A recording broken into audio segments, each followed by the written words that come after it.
I was raised.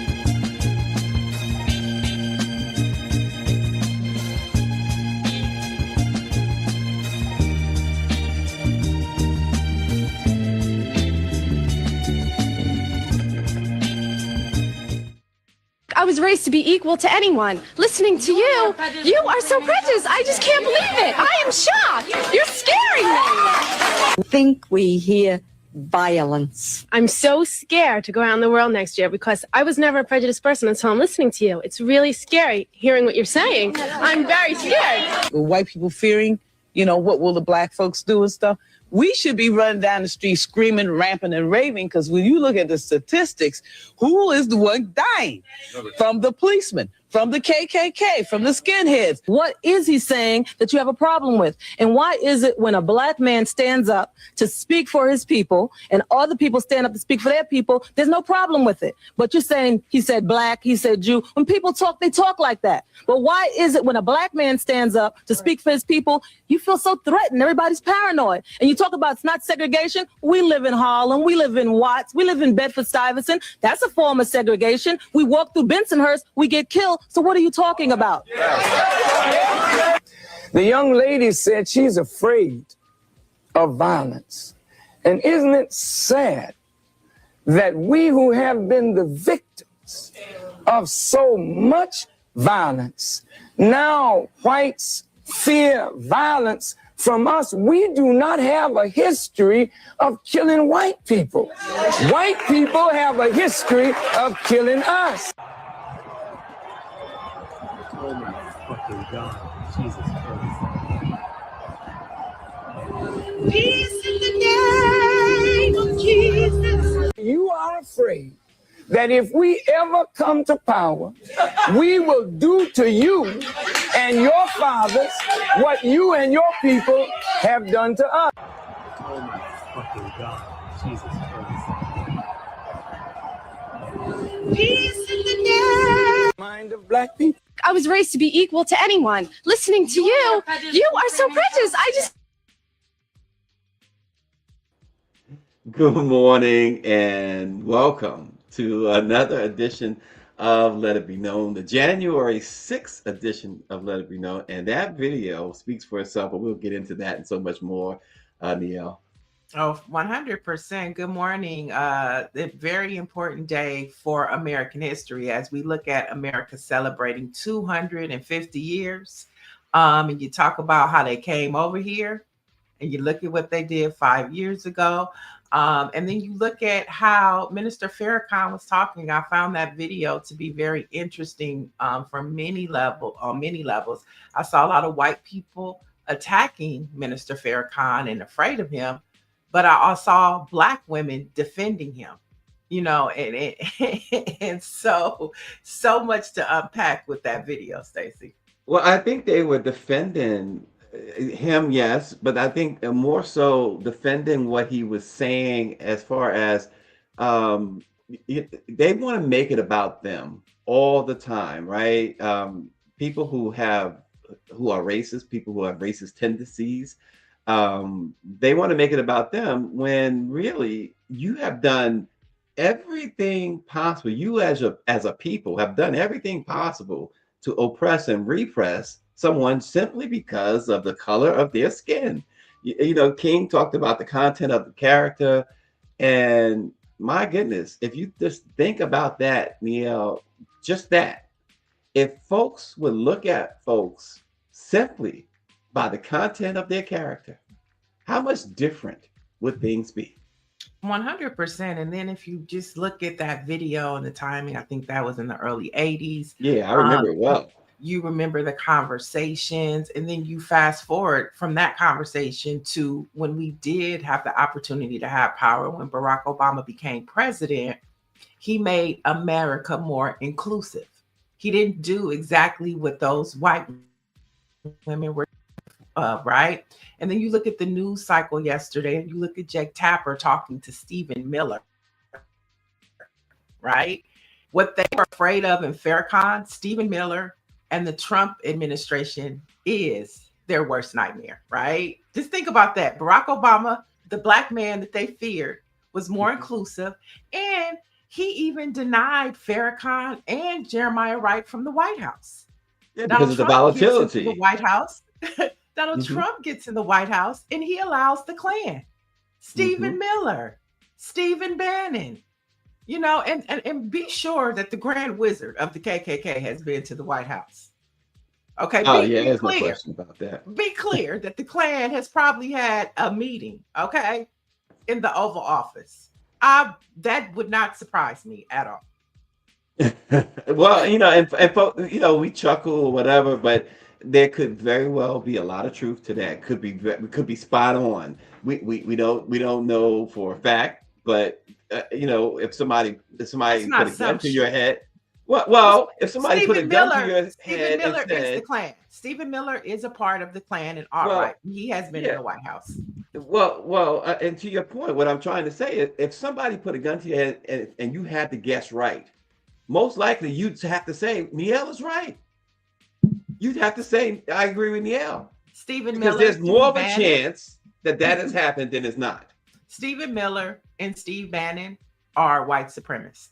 Be clear about that. They come from Bart Bright. They come from Alt-Right, which is an extension and the cousins of the Klan. There is no doubt about it. Those organizations are what the FBI was talking about when they said the number one threat to America is white domestic terrorists. They are affiliated. They talk to those people, and they are a part of the Klan. Yeah, and you know the shame of it, really, and this is one of the many ridiculousnesses, if that's a word, of racism. Just do you, right? Leave people alone. It's that old adage about, if you, you know, don't do to someone what you don't want them to do to you. You know how the saying goes. I mean, Right. it's just live and let live. It's as simple Right. as that. But you know, Niele is a very religious person, and so you I'm know. not religious. I am Well, not okay, religious. she's so in the church. I am She's a very woman. much I am a woman of faith okay. because So I'm there a you go. woman of faith. Okay, so that okay. She's a woman of faith, so she understands what the Holy Scriptures say, right? The whole world is lying in the power of the wicked one, right? Yeah. And we see it. And I think, you know, a lot of the when we look at the chat and sometimes they say you make everything about race, it's because in this country it is probably one of the core foundations of it is race and That's right. racism. You know, the government is systemically designed.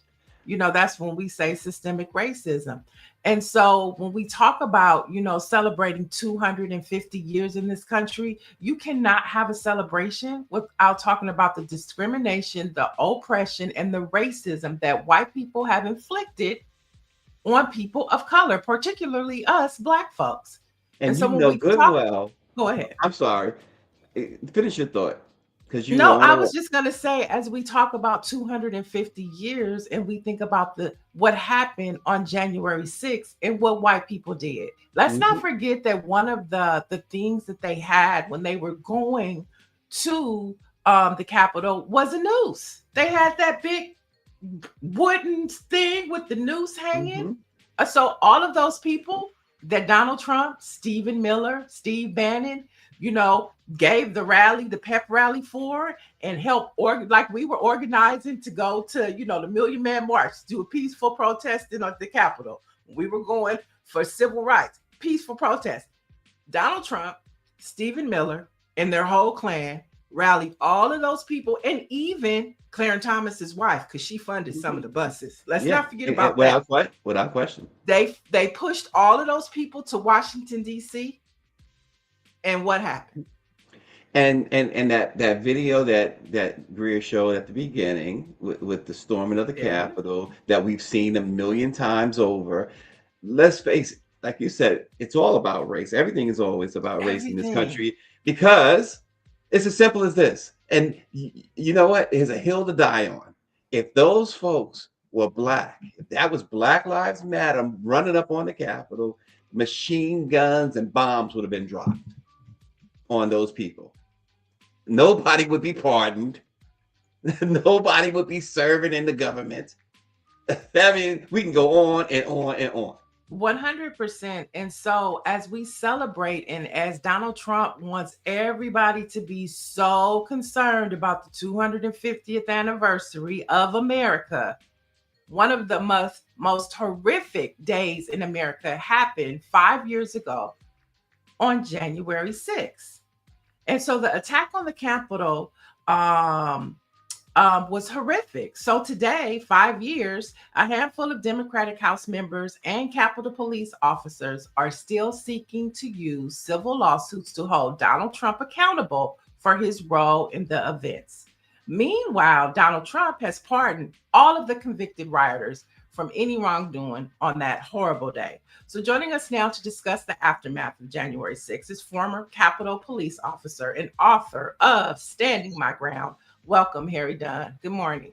Good morning, y'all. Happy New Year to you, both of you all. Glad to be with you. Same to you. Same to you. You know, we were having the conversation of 250 years. And one of the most horrific days in those 250 years was January 6th. So before we get into the conversation, just how are you doing today? I'm all right. You know, regarding that day, you know, I've healed from that trauma, my personal trauma from that day, and I'm healed from that. But as we look around at the things that are going on still in this country, it's hard to be okay with everything. If you're okay right now, I feel like you're kind of like a callous soul. It's hard not to feel some type of way with everything that's going on in this world. So I focus on the things that I can change or the things that I can try to affect. Why I'm still using my voice 5 years later from the day that made me known to most of this world. And I'm just keeping my head down and keeping going, doing the work, so to speak. Yeah, you said something very interesting already. You said that you healed. And that's, you know, congratulations on that. Because I would just only imagine, and especially in your role, only 5 years later, to say that you're healed is an amazing thing. But how much of those wounds were reopened a year ago or less than a year ago when the gates from the prisons and the jails were opened up, and those people who committed those heinous crimes against America, against you, against your force, how much of the wound was reopened? Yeah. So I'm a little different than everybody else. Well, you know, I'm sure the other officers too who have been on the public face, if you will, of January 6th. We're a little different than most of America are. We've been paying attention to this since January 7th.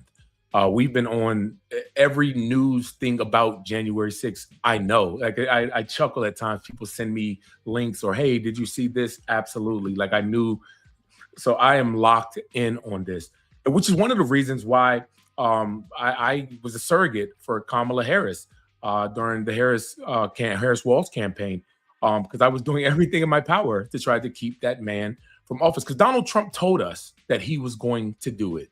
So I wasn't surprised on January 20th when he pardoned over 1,500 people who attacked the Capitol, who assaulted police officers. A criminal pardoned 1,500 other criminals to join him being free criminals out there. So I knew that it was coming. So I had time to prepare. And not only did I prepare, I tried to put in the work to keep it from happening by trying to help us elect Kamala Harris. And, you know, we all know how that turned out. So yes, the wounds were already there, but I at least had time to brace for it because, like, I knew that it was coming. Donald Trump campaigned on it. One of the things people have said also, like, why don't we move on from January 6th? Why are we still talking about it, man? History bends toward distortion when accountability is denied. So 100 years from now, and when they're reading the history books and they're reading about January 6th, and somebody said, well, what happened to him? He did this. Like, well, what happened is he was elected president again. And imagine reading that 100 years from now and saying, how the hell could something like that happen?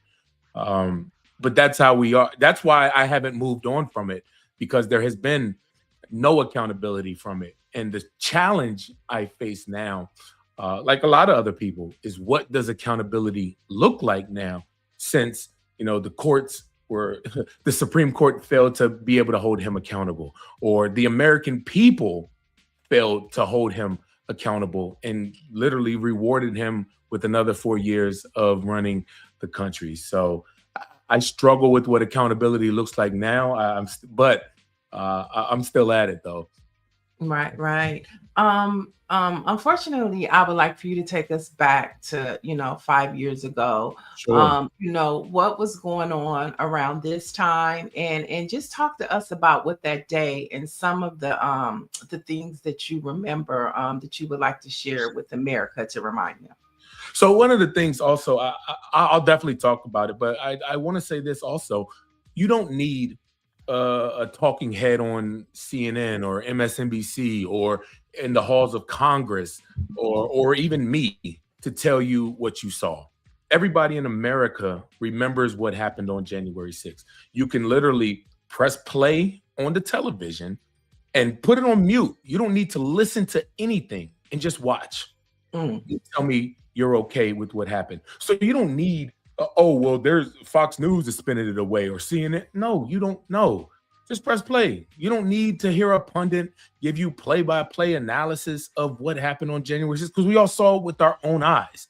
They were proud of what they were doing. They documented what they were doing. When the criminal cases happened in court, there was 100% conviction rate because the Justice Department just press played for the jury. These people were documenting their own crimes, which goes into what happened that day. The people in the Capitol, the people that were storming the Capitol, that were attacking police officers, felt emboldened to do so. And why did they feel emboldened? Because the most powerful person in arguably the world told them to do it. Now, I know a lot of y'all are probably like me, that if somebody tell you to do something, you're like, whatever. But if your mama tell you to do something, you're going to do it, right? Mama said, do this. I don't care what nobody else said. My mama said, do this. Like, mama said, do this. So imagine the most powerful person in the world giving you orders to do that. So when we're telling people to leave, you're not welcome to get off the Capitol, you can't be here. The president told us we could. Stopping the steal. So they had the audacity, the emboldenedness, which I think helped drive and fuel that day. What happened? So they were telling you the president said, yeah. Yeah. And that's why I felt so when I gave my statements about Donald Trump is responsible, because they were telling us while they were there, Donald Trump told us to be here. There's audio along with some of those videos. I've heard that in audios, the real president, the president and stuff like that. Yeah, we've all heard it. I'm not the only one. We've all heard it. It's so true. Austin Cooper is writing in. He says, "Thank you, Harry, for showing the world courage, patriotism, and dignity." Thank you for that. I appreciate it. And look, I would be remiss if we didn't talk about it. I heard you all talking about the Black Lives Matter, if those were a bunch of Black people. I will say this: Black Lives Matter did come to the Capitol. They did come up there and protest. They did come up there and cuss us out. But you know what they did not do? They didn't storm the Capitol. They didn't storm the Capitol. They stood up there. They cussed us out to our faces. And we sat there and took it because, they're within their First Amendment right to do so. And you know what? Every single person went home that night. I can't say the same thing about January 6th. People lost their lives. Officers died. Officers took their lives in the aftermath of it. So it's total BS, when these people were emboldened and had the audacity to believe that they were right. Yeah. Officer Dunn, you've seen what's happening now, like we all have in Venezuela. We've seen all this other stuff that's going on, bringing that president over here from Venezuela, the threats against other sovereign nations like Greenland and Cuba. the January 6th, in my estimation, laid the groundwork even for this. It laid the groundwork for the United States to ultimately have as close to, if not a dictatorship, as they ever have had before. Can you give me your thoughts on that? Isn't this a perfect example of what I'll just say it bluntly, we should have listened to the black woman. Was she overreacting? How many articles and how many headlines read during the Harris campaign or during when we were people campaigning against Donald Trump? Democrats are overreacting. There's no going to be there are checks and balances. There's this and that. He can't do this. Democrats are overreacting. And we're sitting and being like, I told you so. And look, people are upset. People are like, this is not what I voted for. We've never seen a shift in poll numbers like this in the first year of a presidency. In the first year, it was in the first few months. Donald Trump wasn't waiting. The crazy thing about America is he told us what he was going to do. Mm-hmm. He told us this. So people are acting surprised. You weren't paying attention. And that is probably the most American thing out there. Somebody tells you what they're going to do, and then when they do it, we act shocked. Like, wait, what? So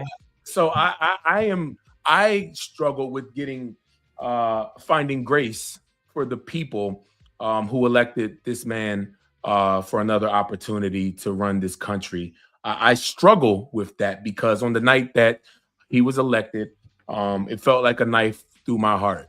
And it felt like people just didn't care that this man was responsible for one of the darkest days in American history. And it was personal to me, which is why I went so hard for stopping him, not only stopping him from getting the White House, but having the opportunity to elect Kamala Harris, because I feel she would have been brilliant, and I think the world of her. But he told us what he was going to do. And for people to be clutching their pearls now, where the hell were you when he told you that this was what he was going to do? Right. And I really, think news cycles, attention spans are so short, and the way they are trying to rewrite American history, I think it's important to constantly remind people, of the threat that we're still under. And so even though it's 5 years later, are you still getting threats? Do you feel like your life is in jeopardy because of MAGA? I don't feel like my life is in jeopardy, but also at the same time, I'm not naive to think that these individuals won't take measures to stop people from saying things that to destroy their brand or to push back. People don't like resistance, especially when they feel entitled to have an opinion. Nobody has an opinion because theirs is the most superior. So I'm not naive to think so. I do get hateful messages. I have gotten death threats, even in as recent as a few weeks and months ago. So it still happens, and that means I'm doing something right. I'm showing up. I'm continuing to have my face forward. So I'm taking protective measures. Obviously, like I said, I don't just, try me. Like, I mean, I feel that way in my spirit, like, come on, try me. But also I'm not naive because we've seen what these people are capable of. And we've seen them not only be forgiven and pardoned, but celebrated and rewarded for their actions on that day. So I lean on my community. I lean on the people that I believe in, and I continue to fight for those people that need fighting for. Yeah, Officer Dunn, obviously January 6th, and we're doing it now, it's been much talked about in more ways than, as Prince would say, more ways than six. But is there something that you can think of that perhaps hasn't been talked about, but might very well be important? Respectfully, Stacy, I've said everything ad nauseum. And it's been 5 years and I haven't pulled any punches from day one.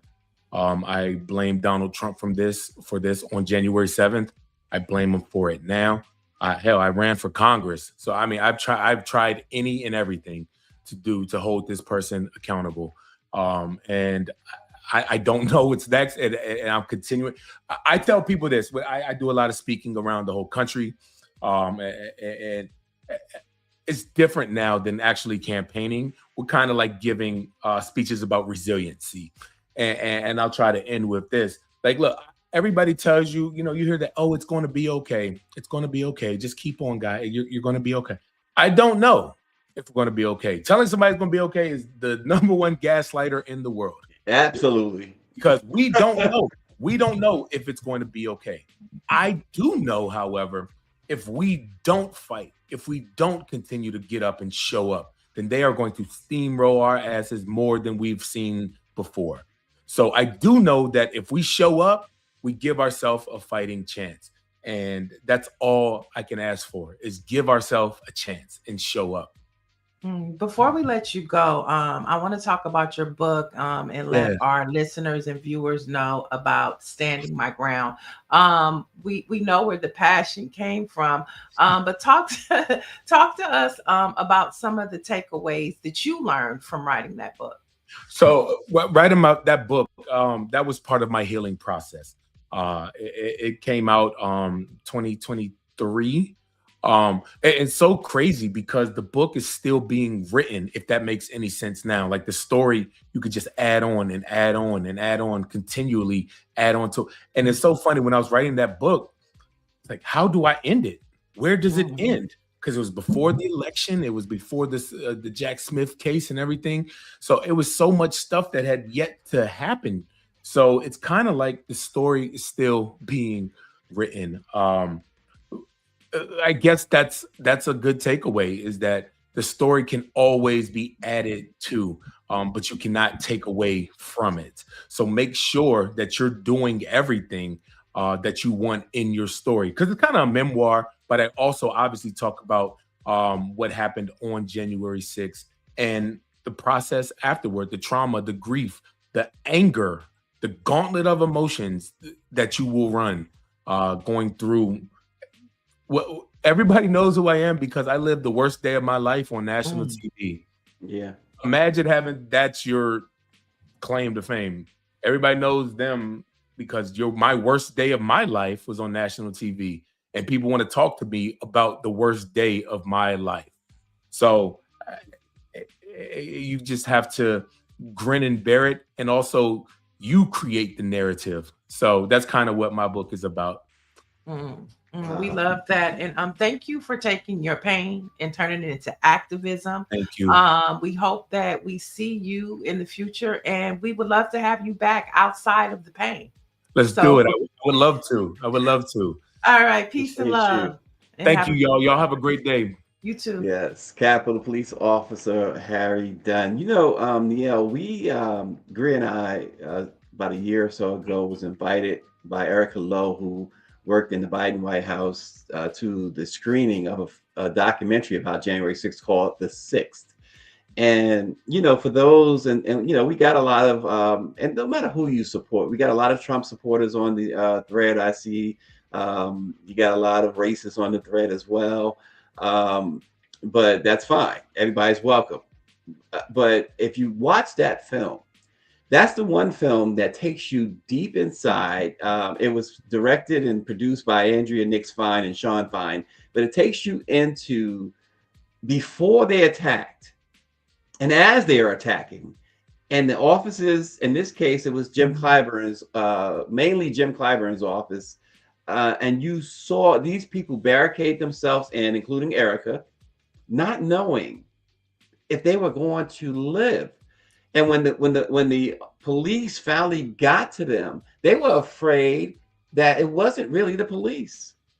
They were ready to die. They felt that, and Erica Lowe has a mother with Alzheimer's or Parkinson's, not Parkinson's, but Alzheimer's. What's the other one? Dementia. That she takes care of. She's the sole person responsible for her mom. And she's in there wondering who's going to take care of my mom after I'm dead. I'm about to die. That was just, you think about that. Folks want to talk about politics. This is more than politics. This is way bigger than politics. You have 1,500 plus people committing a violent act against the United States of America. And there were people in there, real people, like Erica, like Officer Dunn, whose lives were in jeopardy. And it's a spirit that these individuals carry. I mean, look at the way that they went over to Venezuela.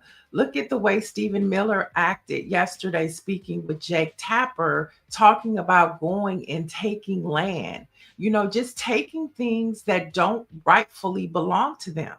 Donald Trump did not win the election. They wanted to go and take it. Okay. They went over to Venezuela, took the president, and took the oil back. They want to go to Greenland and just take the land. Why? Because they think they can. That's what we talk about when we talk about white supremacy, right? Those are the characteristics of it. And so when we talk about celebrating 250 years, that is a big portion of what 250 years looks like as an American. White folks doing things like that. And so white folks love to say it's not about race, but at the core is racism. And until we start peeling that back, we're going to continue to have this problem. Yeah. If they could take, we even see it on the chat here. Like I said, you got some racist folks on that chat, and they're welcome to watch, and they have been doing that. But if you take race out of the equation, if they take race out of the equation, they'd be better off. We'd all be better off. But everything to them, the core of their beings, I'm talking about these racist people, comes down to race. And then it's like what they expect. They expect somebody to be brutalized, to be beaten, to be robbed, to be a crime committed against. Court comes, and that victim never to speak. And this is why when we had that movement about women, they said, women finally got a voice. Guys, I don't know why it's escaping me, but it's a very popular term with the women and believe the women and all that stuff. That movement. Oh, come on. Oh, me too. You're talking about me too. Okay. And that's why that was important, because it was forever discouraged. Women were always discouraged when they were sexually assaulted and everything else. Oh, just go in your corner and never come out. Don't go to court. Don't testify. It was a shame to testify about what happened to you. Whatever. They made it so that you could testify. That's what Me Too was supposed to be about. Believing the woman, making sure she could. Racist people don't want to hear about racism. Yeah. So, as we celebrate, this is a day to where, you want to talk about 250 years, because they want to make it a jubilee, right? Well, they want to make it a jubilee. But I think if they're going to think that they're going to sit up here and celebrate 250 years of America, then Black folks need to give them 250 years of America and remind them what that exactly means. And for Black folks, it ain't no jubilee. Okay? It's like Langston Hughes. Life for us ain't been no crystal stair. And so when we have our Black brother on, former Officer Harry Dunn, and he defended the systemic institution. He defended and held the line. What was the other, the honorable officer that went viral for holding them up? Eugene, brother Eugene. He saved lives. He saved lives of Congress people.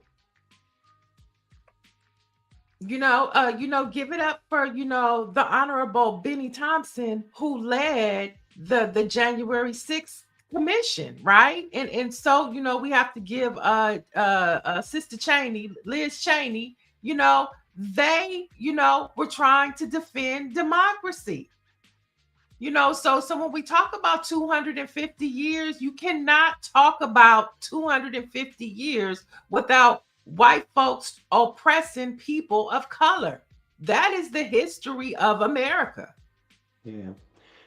We did add to the stream or add to the broadcast Black Press USA a little bit later, so some may have missed the beginning. So please feel free to go back and catch what you missed. I see Dr. Marilyn is like, what did I miss? She didn't get the notification, but you can always go back and watch later. And we welcome that. But we're here every morning every weekday morning at 8 o'clock. You remember those old if you were like as old as I am back, if you remember in the 70s when a program came on and say at 8 o'clock, it didn't really come on till like 8:05. That's us. That's how it goes, Dr. Marilyn said I will watch the replay. Thank you, Dr. Marilyn. But you have the credits roll, and you have all the stuff. And I hate what they did to those officers, because as Officer Harry Dunn was here, you could hear the scar. That day left scars on the people who tried to defend our democracy, and they had to heal from that. And their mental health, some of them couldn't overcome and committed suicide because of white racist people in this country. And it's amazing when you mention white and racist, automatically, even some black folks, well, Republicans, Democrats this, or Republicans that. We're not talking about Republicans and Democrats. If you happen to be a Republican or a Democrat or whatever, it's inconsequential really to what happened. It's inconsequential to somebody commit the crime. It doesn't excuse either one. Nobody's excusing either one. And on that day, those officers defended Republicans and Democrats. They saved both lives. And some of those officers were Republicans, and some were Democrats, and some were unattached. They defended live. They held the line. When Donald Trump, when America was watching that day unfold, and they kept telling Donald Trump to call those barbaric MFers off, he waited hours. Donald Trump waited hours before he decided to tell them to stand down. That is the person that is in office, and that is the person currently talking about they're going to go over to Cuba, Colombia, Greenland, Cuba. And so we are in a state of emergency. Today, we should be concerned and be in a state of emergency because the same people that called all of those people to Washington, D.C. on that cold day, called them all. Donald Trump, you saw Ivanka in the tent. You saw both of his sons. You saw Donald Trump doing his dance. He went out there. He rallied them up. Like I said, what's Clarence Thomas' wife? She got the buses. And they sent those people to the Capitol to attack Democrats, Republicans, and innocent bystanders. Well, they want the Republican vice president. They wanted to hang. They said they wanted to execute him. So it doesn't matter, Republican or Democrat. A crime is a crime. Dr. Marilyn says they took an oath to protect and serve, which is not contingent on political party. 250 years, folks. Yeah. So they're going to 250 years. And let's just say this: Officer Dunn talked about campaigns and stuff. What's critical, y'all, is that they changed the Department of Defense, the Department of War, and they kicked off this year with war. And one of the ways that they could stop the midterm elections is by declaring war. Pay attention to the writing on the wall, y'all.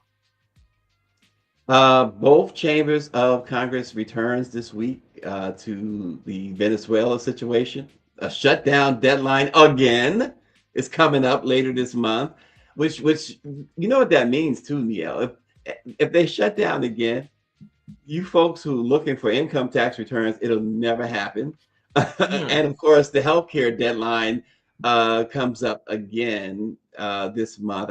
I think the date is like the 22nd or whatever. They have to reach a deal to try and salvage what they can of these subsidies. If they're going to do that, it's highly unlikely.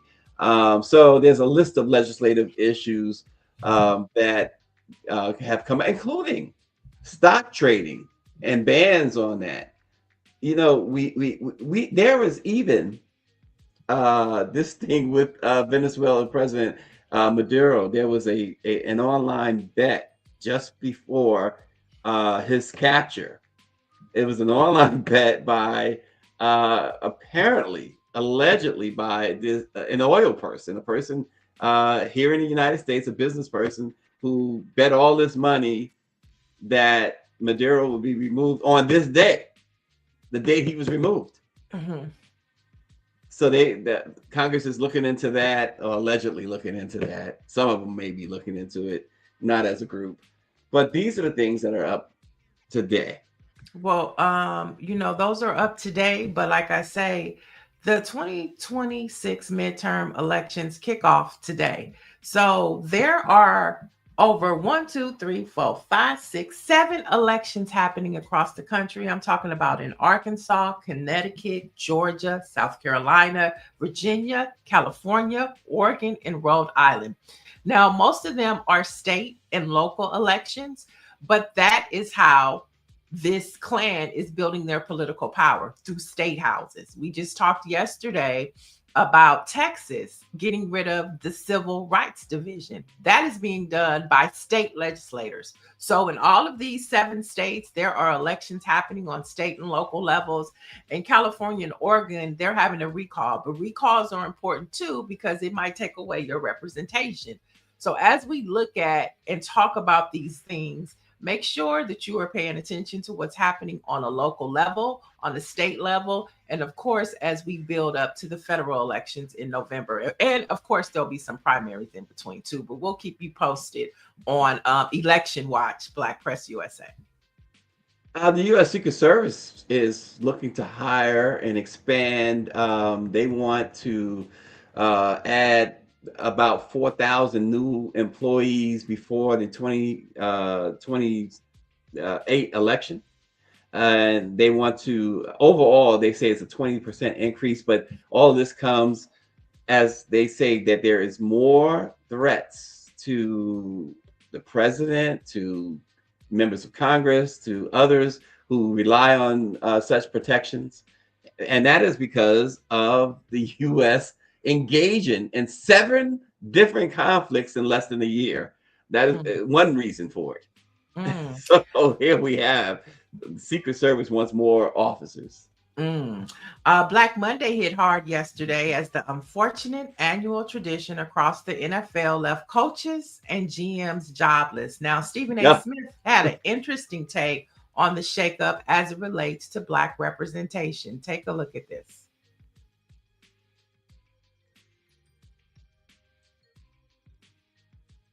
Drum roll, Greer. Oh gosh, Stephen A. Maybe she can't stomach Stephen A. like many of us can at this moment. Well, no, I mean, Stephen A. Smith, he had a lot of interesting takeaways. Greer, are you able to get the video rolling?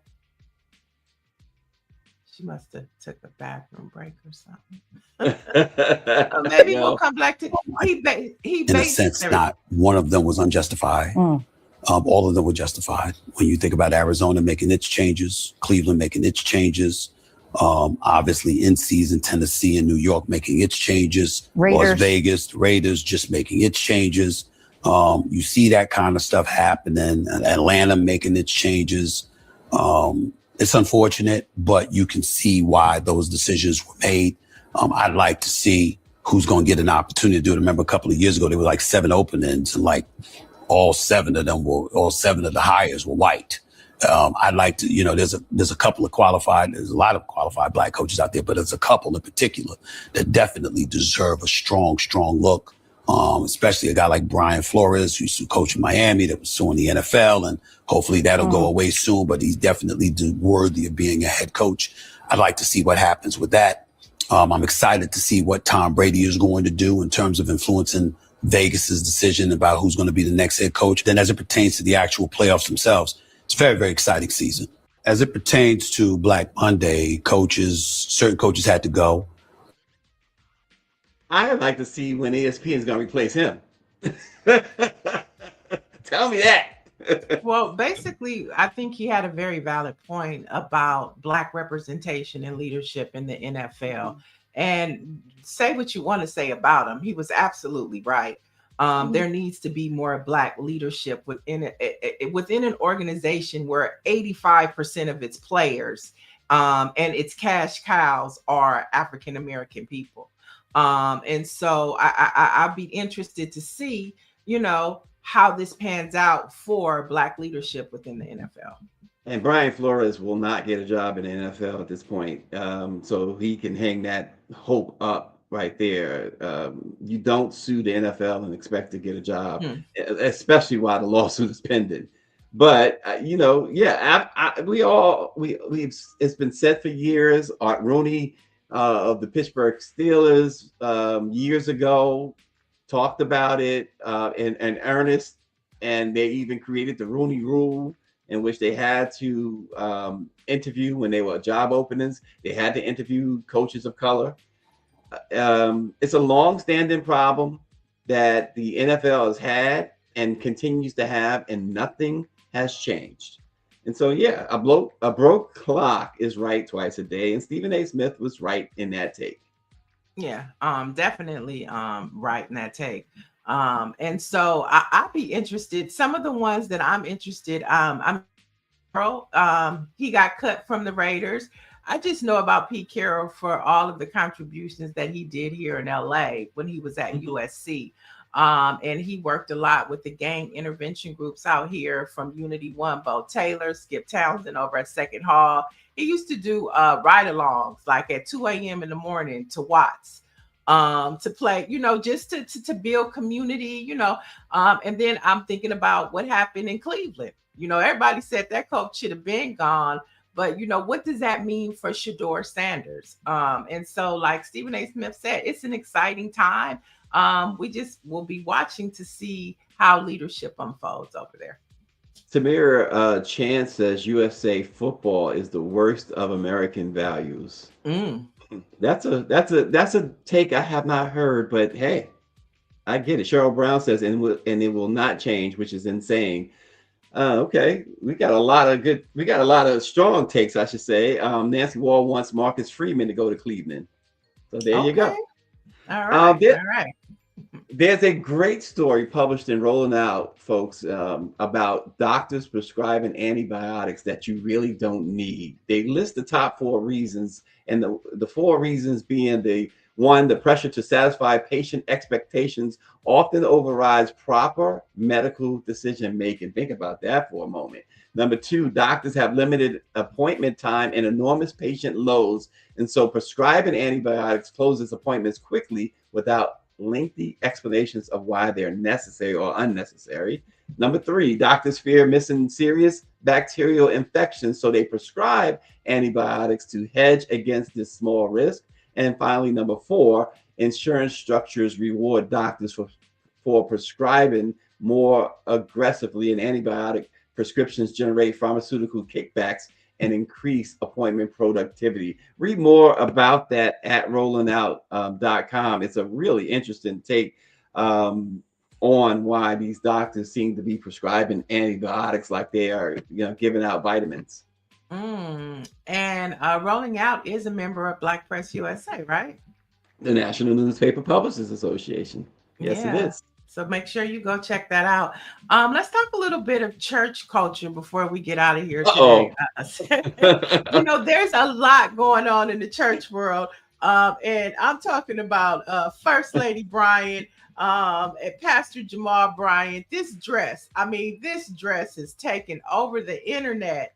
But as commentators continue to debate Pastor Jamal Bryant's wife's choice of attire at a recent NCF, United Negro College Fund Gala, Pastor Bryant is preparing to host the State of the Black Church. So you thought I was going somewhere else with that.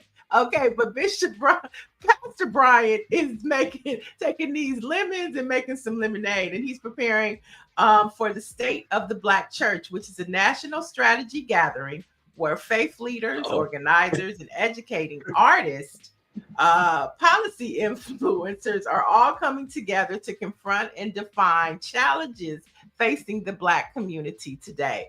Now, the website states that the conference is anchored in data, which data is important because we know Trump administration does not believe in data. It's grounded in theology and driven by action. So the Black church, the State of the Black Church, is kicking off on Dr. King's birthday, January 15th, and going through January 17th. I thought I would lead with this because that dress has taken over. Who's that on his arm, Beyonce? No, that dress. Look, Greer wants to talk about the dress clearly, but before we get to the dress, you know, I think it's important that Jamal Bryant knows how to play the game. He knows how to get your attention. And yet he is still focused on the mission. Now this dress, you know, this happened back during the holiday, maybe even Christmas, and people are still talking about this woman's dress. Now Jamal Bryant addressed the situation on Sunday, and then you had another pastor who basically called her and said she looked like a $2 hoe. Now, was the $2 hoe comment going too far? Well, listen, I'll tell you what, she walked out there and made everybody religious because not a person looked at her and didn't say, "Oh, Lord."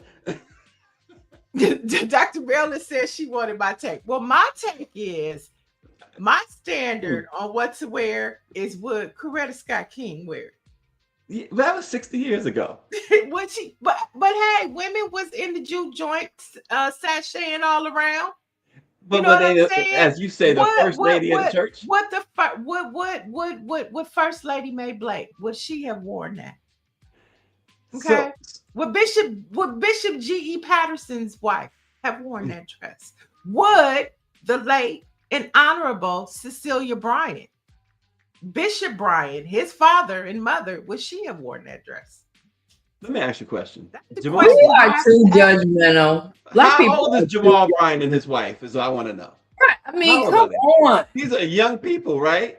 They going out. I thought initially when I first saw this, Greer and Niele, I thought they were saying that she was in church looking like that. They went to an event, a black tie event, a fancy event or whatever.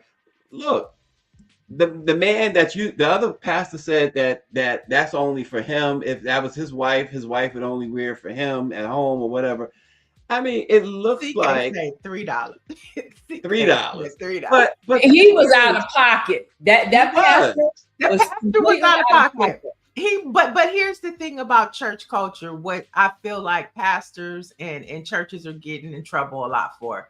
Because of COVID, everybody has gone to streaming. And what happens is these sound bites that are for the congregation end up being news headlines. Now, did he intentionally want to go viral? I don't know about that. But it has gone said it viral. in a public space. It doesn't matter. Right. And it's going to be yesterday that people start having phones or things are being recorded. But church is very old school. Okay, if you see healthy, that man, that pastor, nice looking people, I don't know. And yes, listen, but here's the thing. It's not that anything is wrong with the dress. I think she looks gorgeous in the dress. I think the dress is banging. Right. However, the question is it appropriate for a first lady? Listen, the fact that the people are judging, what happened to that whole lest we be judged type thing? They were not in a formal pastoral setting. They were at an event. If you are a pastor, you are a pastor inside and outside of the church. No, I get all that. So listen, and what they can't live. They're not pleased. I'm just playing devil's advocate. Jamal Bryant has a podcast. He's got all types of characters on his platform. I mean, you know, black folks need to, and I'm going to say church folks need to stop. And that's something, that sort of judgment is what's turned a lot of people off from the church. Because now we're policing this woman's body and how she's supposed to look. Listen, these are adults, they're husband and wife, they have sex. I mean, just like everybody else. And he spoke about it. And I just think, like, we need to, like, stop with it. That old school pastor who made those comments, he was completely out of pocket. And if I were a man, I would have to Oh see my him. God, I would step to him what he said. Yeah, straight up, you call my wife a $2 whore. Was it appropriate for him to make those comments in the pulpit? I mean, well, a pastor in a pulpit on a Sunday, your heart would be broken then, okay? But does that give them a right, Niele? Does that give them a right to say whatever they want to say? Church culture is church culture. I'm asking you. I don't know it. I'm not going to go into somebody because whatever that congregation is accepting, that's their faith, and that's how they roll. That's how that church roll. It might not have been able, and I'm not defending the pastor, and I'm just saying that my question is there a standard or for pastors? People look for pastors and their leaders within their church to have a certain level of dignity and morality. I'm not saying that anything they did wrong, but I'm just saying in church culture there is a higher level of expectation. Like let's go to the classroom, with students. Remember Teacher Bay, and there was a conversation about her attire. In the classroom. This is what I'm saying. But I'm just saying church. It's church though. I'm saying church. It's still a setting. It's still an organized setting. And so if the congregation over at New Birth has no problem with how their first lady is dressing, fine. But Bishop Jamal, I keep calling him Bishop, and he has told me several times he is not a bishop. He is a pastor. Pastor Brian. If that's how, and let me just say, I thought about this too, because he is a Catholic. He is a new. And they like to have nice things on they are. And he said he picked the dress. So it's fine. But I think that the issue is some people hold their pastor in churches at a higher level of accountability than they do the lady. And I think that's where the discrepancy comes in. Well, the thing about it is, it just seems to me that you can't. Once again, I'm not going to look to another man to reinforce my faith or to take away from my faith. Those who love God's law cannot be stumbled. So that's what the scriptures say. So if they want to go outside of that, that's on them. Melva said church leadership are held to a higher standard. She also said people that condone this really do not know the Bible. Dr. Marilyn said, yes, I've met him several times. He has always been this way. He is flashy. This is a let me say, you the get mother this. of the church, the clothes that she typically wears, she's dressed from her neck to cover from her neck to the bottom, to the bottom of her feet. She's always wearing these big old dresses and all this kind of thing, and she looks nice in them. I just find it really horrible that people. James Duck, okay.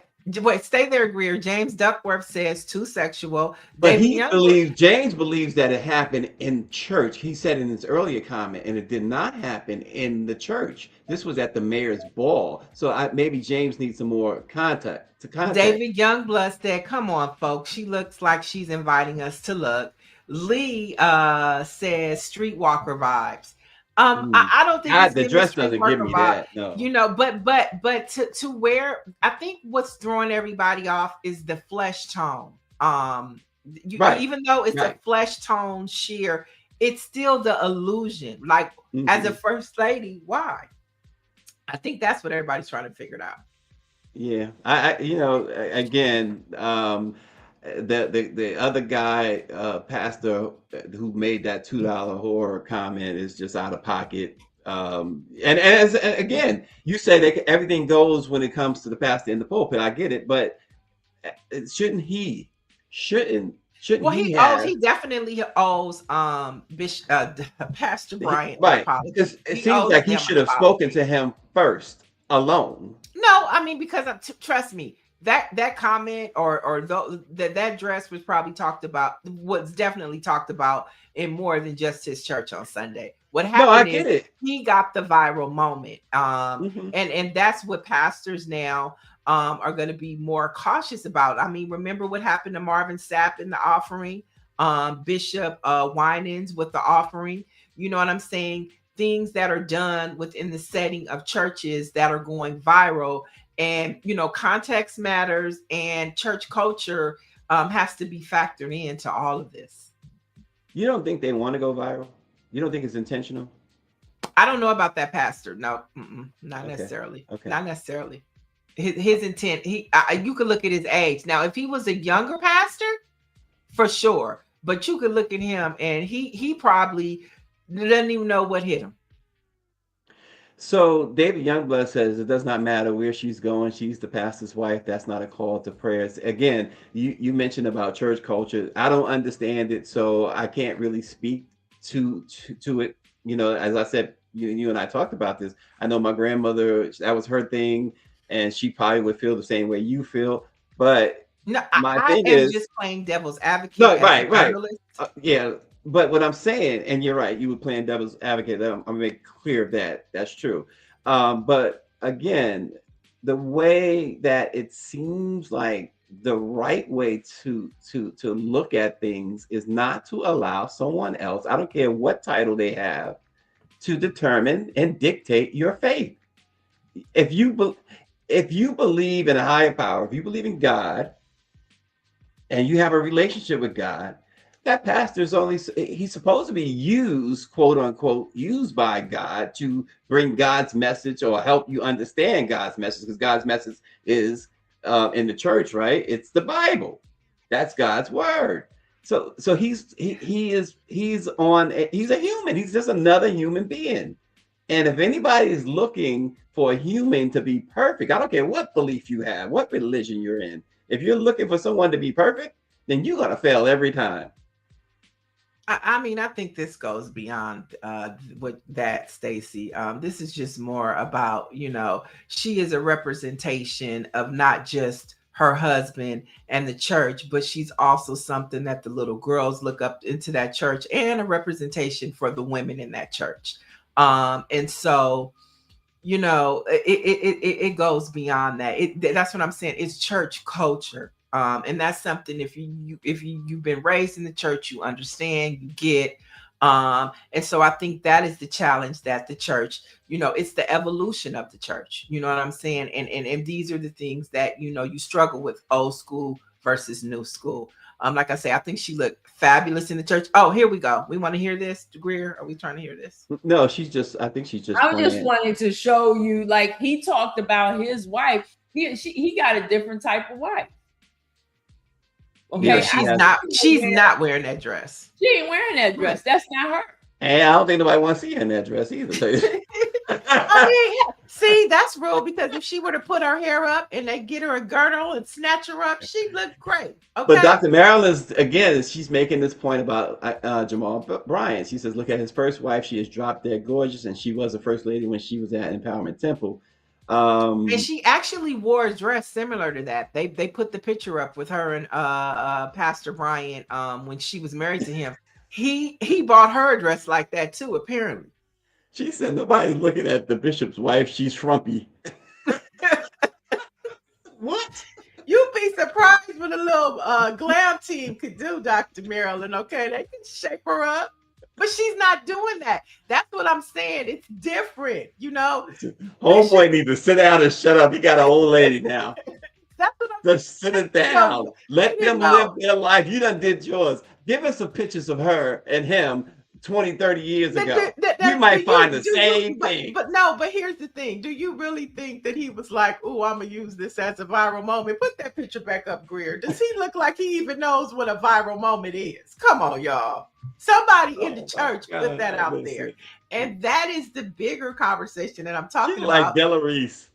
But that's the bigger conversation about what's happening with churches now.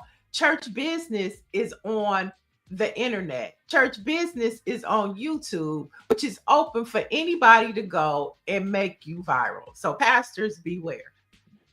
That's a whole nother lesson. This is a young, healthy, probably very sexually active couple enjoying life. and enjoying the fruits of their labor. He said he picked the dress out. 100%. I agree with that. He picked the dress out. Listen, I've seen dresses I picked out for my wife, and that dress right there, I would absolutely. But you're not a pastor. Put my wife in that dress. But you're not a pastor, so there's two different I'm still a child of God. But we all are, right? But you're not in a leadership role. But you're not in that leadership I have been in a leadership role in my organization. In the church, there are certain. It's just the culture of the way of the Black church. Okay. Yeah, but then here we're suggesting that a leader could not be beautiful and provocative. No. So you're saying that she couldn't be provocative and beautiful in a more conservative style? She is every Sunday. Right. This time they were going to a mayor's ball and she was dressing elegantly. And that's all I'm saying. So you have to. Here's the thing. I think everybody has the issue with the flesh tones. It's the flesh tones. If that dress would have been black, if that dress would have been all black, it wouldn't have been no problem. It is the illusion. Why would you want to give the illusion of flesh? Why? Let me tell you something. So again, and you're right. I'm not in I will say that it's very sexual. Okay, the illusion of flesh is sexual. Okay, well, I will say this, and you're right. You're 100% right. I'm not in the church culture. I'm not in the church leadership or nothing like that. But my wife will wear certain things when we go worship, right? And Bible study and all of that. She no question. But if we want to go hang out, she gonna wear something that totally different than what she would wear to Bible study. And I'm all for it because I just think she's like Jamal. Jamal's thinking his wife is young and hot. I think my wife is young and hot, and I'm happy to be on her arm. And if anybody don't like it, they can go ahead and take a walk with it. But I tell you what, that guy who talk about $2 whore, me and him, we're gonna see each other. And see that is the difference between a pastor. I feel some way about him dyeing his hair. Now, how about that? But that's the difference, Stacy, between a pastor and a layman. You're a layman. So everything that's what you say. I don't feel like I'm a layman, but in church culture, you're lame, Stacy. You're lame. Not lame. He's lame. I'm calling him lame. He's a lame. She's calling me lame, yeah. She said lame. She knows what you're saying. Layman. Right. You're a layman, and and in church culture, layman is just a parishioner. He's a pastor. She's a first lady. I get it. And they're just favor ain't fair in certain. James Duckworth said he wouldn't be able to focus on the word, but again, she is at a ball dancing and all that stuff. Nothing to do with church. But no. Let's be very clear. No. Let's be very clear. When they went to that gala, they went as Pastor Jamal Bryant and First Lady Bryant. That's who they went to that event representing. They went to that representing First Lady, Pastor, and New Birth Missionary Baptist Church. Let's be clear. So it doesn't matter that they were outside of the church. They were representing the church. Okay. He wasn't there as Jamal Bryant, the new. Okay. J5. He wasn't there as that. He was there as pastor. Okay. Jamal Bryant. Okay. I got you. It's a great debate that and everybody's got their thought. David Youngblood is just not for it. He's like, no, she shouldn't be wearing that. James is like, no, she shouldn't be wearing that. Somebody said, Melva said, if you're a Christian all the time, okay? And it's true, but listen, I was just reading a passage where Isaiah was totally naked, is what they said. He was laying in the street naked. So listen, there's a lot you can go on.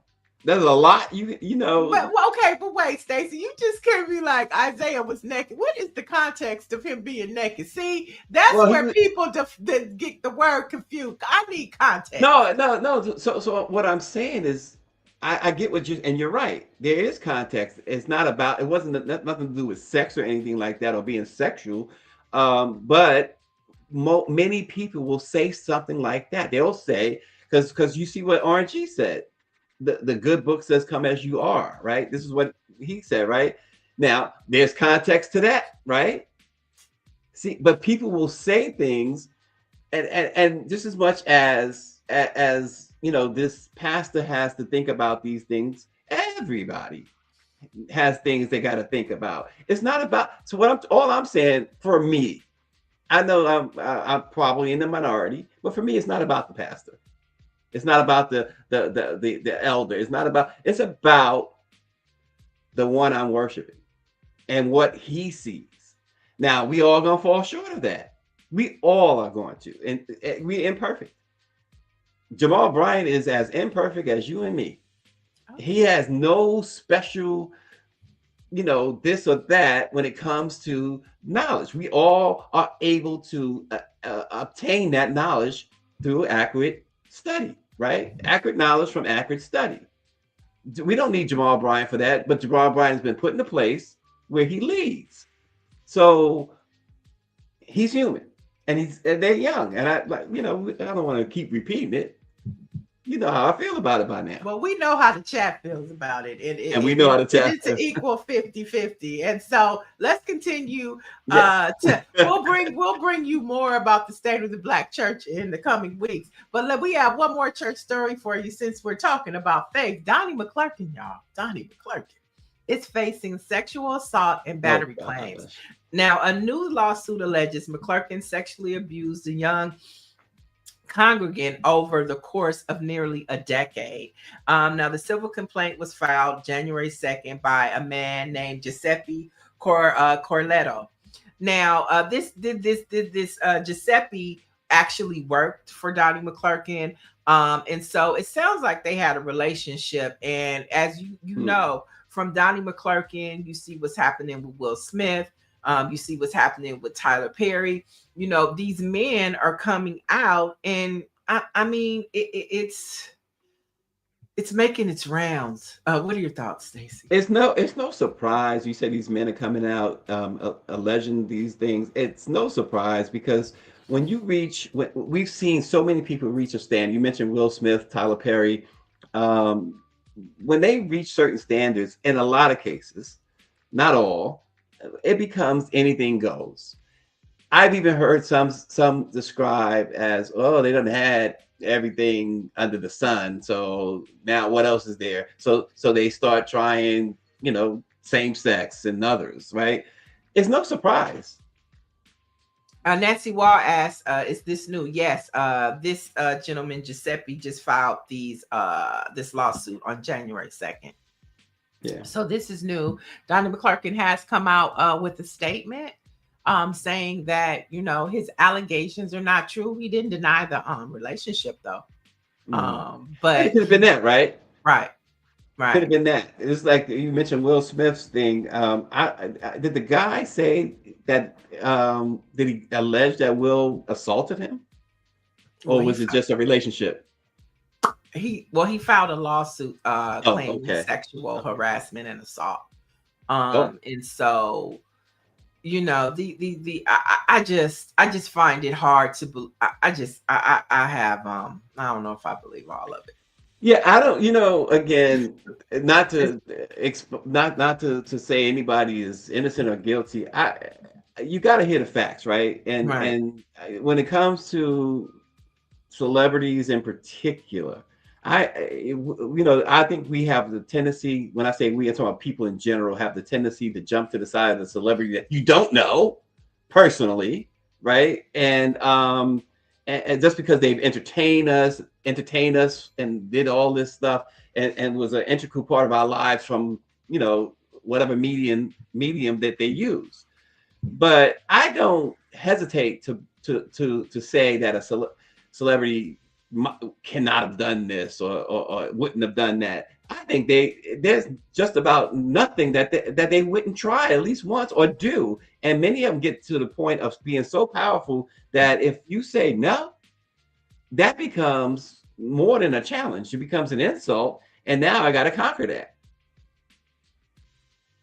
So I'm not ready to dismiss them, but I'm not at the same dismissing time, them, but there's a lot of false claims out there. Let's face it. There's a lot of right, false claims out there. right. And like the you talk about this. It seems like a trend now, like since it started with Tyler Perry, right? So Tyler Perry is on his second lawsuit with two actors, grown men who, worked on certain projects with Tyler Perry. Maybe Tyler Perry was messing around with them. Maybe they thought they were going to get more than what they anticipated. And now they find a way to try to get money. To me, that's what it is. I find it interesting. I don't want to bring race into it, but it's two Latino brothers. And then you hear all these headlines about Tyler Perry making Black people millionaires, right? That's the one of the top three headlines about Tyler Perry is that Black actors are talking about how Tyler Perry pays well, how Tyler Perry has made millionaires for Black folks. So, I mean, there's a lot of, things to consider, in those conversations. Will Smith, another one. A lot of times people think they should get more than what they got out of a relationship.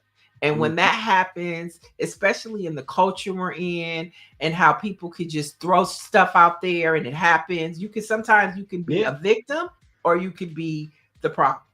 And like Lauren said, Lauren Burke mentioned this, and it's so true. We see these lawsuits and people, this is why you can't read too much into them. Lauren says that everything that is in a lawsuit is shielded from defamation. So if you file a lawsuit and allege this, you can't be sued for defamation, even though you lying. And she gives a great example with the Jay-Z situation and Tony Busby.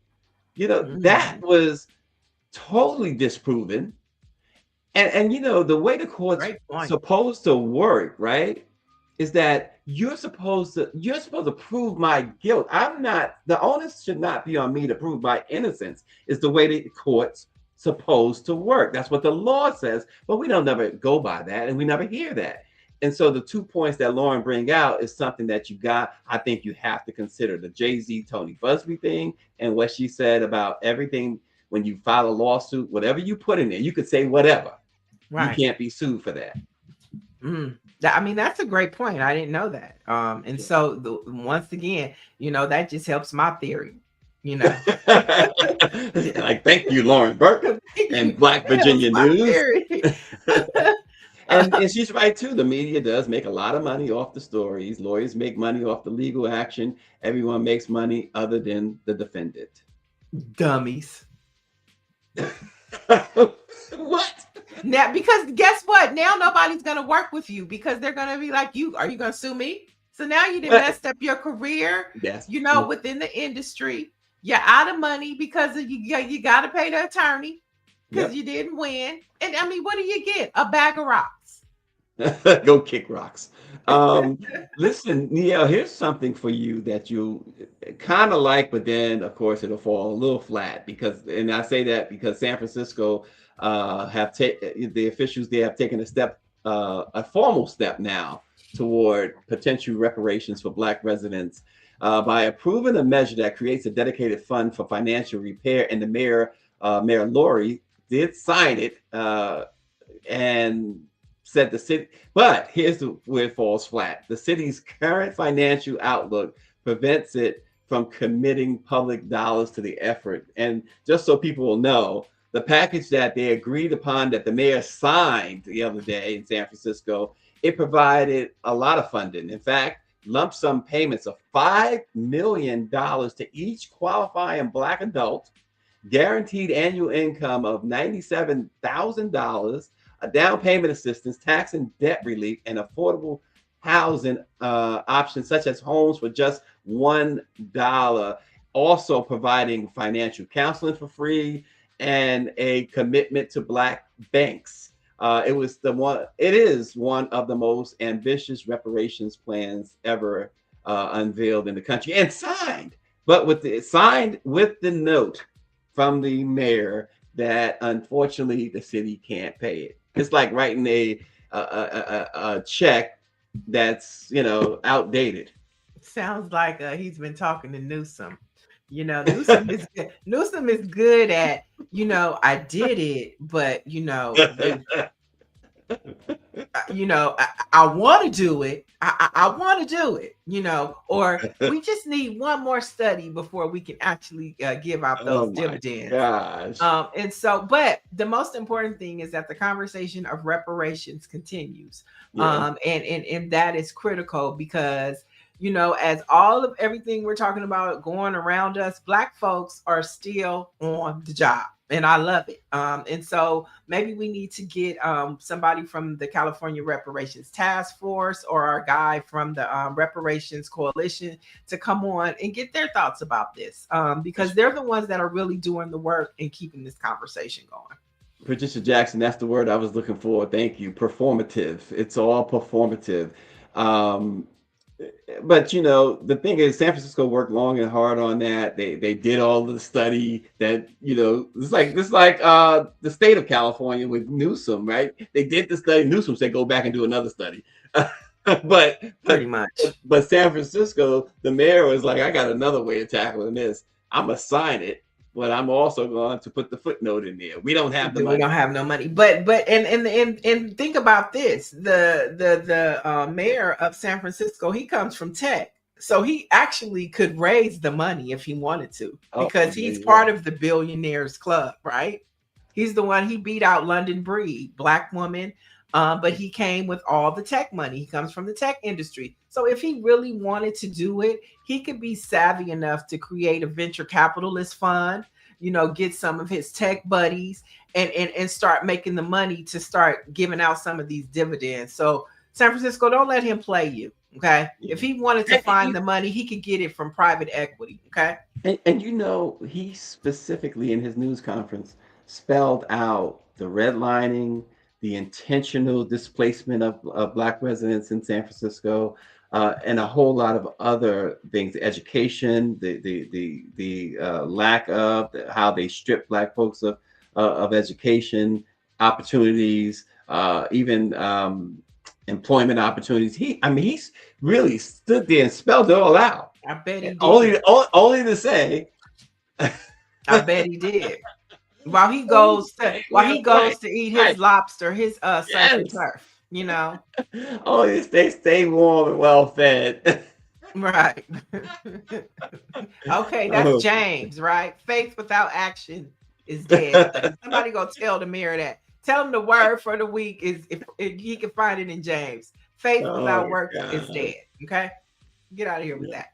No, but last but not least, the Congressional Black Caucus is looking for a few young leaders. So if this is your children, your grandchildren, the CBCF Leadership Institute is accepting applications for summer 2026 congressional and pathways to the C-suite internship program.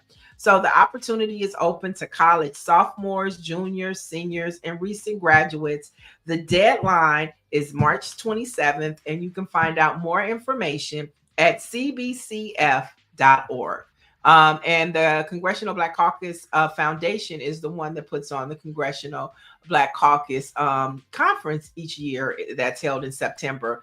And so they show you the work that they're doing with young, gifted and Black young folks from all across the country. So if you have a child or family member that is in college and they have a love and thirst for civic engagement or politics, or, pop culture, maybe even, take that on up to Capitol Hill and help us create some of our new leaders. So for more information, that's cbcf.org. There it is. The summer internship. Some Black facts before we get out. On this date in 1820, the first organized immigration to Africa began when 86 free African Americans left New York Harbor aboard the Mayflower of Liberia. They are they were, I should say, bound for the British colony of Sierra Leone, which welcomed free African Americans and fugitive slaves. So that's what happened back in 1820 on this day. Now, you know what's so ironic about this story, this history fact, is that over the holiday on Tubi, there's a movie about the first settlers, and it stars Vivica Fox. So I'll get the name of it and give it to you guys, but it was pretty interesting because the movie dealt with colorism and how the Black Americans came back to Liberia and they tried to colonize the Africans. Oh. And so there was this class system of how the American the people that came back over on the boat didn't want their kids to fall in love with the actual Africans. And so, and it was a generational thing. So it was from the present and it moved back, but it was just about this, Stacy. I'm gonna have to go back and finish the That's ending. very true. That's what happened. I always reference Liberia when I think about Black folks going back. You know, I'm saying home in air quotes because what we tend to do, right? This is, I think this is a cultural thing, right? I mean, hell, I say it's the same as the conversation about the lady with the black. We take that white supremacy stuff, and and we carry it around the world. They sure did take it back to Liberia. They sure did. The clothing and everything. They took it all back. The attitude, mindset, all of it. And then they didn't want to mingle or co-mingle with the actual native Liberians. And of course, the main Black master, he wanted the native girls and the white. It was the mixing and the mingling, and it went on from generation to present. Really good movie. I'm gonna look for the name of it and give it to you guys. It's on Tubi, and Vivica Fox plays in it if you want to check it out. Folks, remember to subscribe to the Let It Be Known YouTube page and the Let It Be Known Facebook page so that you can get notifications, and Dr. Marilyn can't miss us at 8 a.m. in the morning. Right. And you definitely want to tap in tomorrow morning too, because tomorrow marks the 1-year anniversary of the California fires. And so we'll actually be checking in live from Altadena with Tavis Smiley's radio station, KBLA Let It Be Known. They're doing a 3-hour marathon to talk about where Black folks, because as you know, the fires impacted the Palisades, but it also impacted Altadena, which is a Black community here right outside of Pasadena.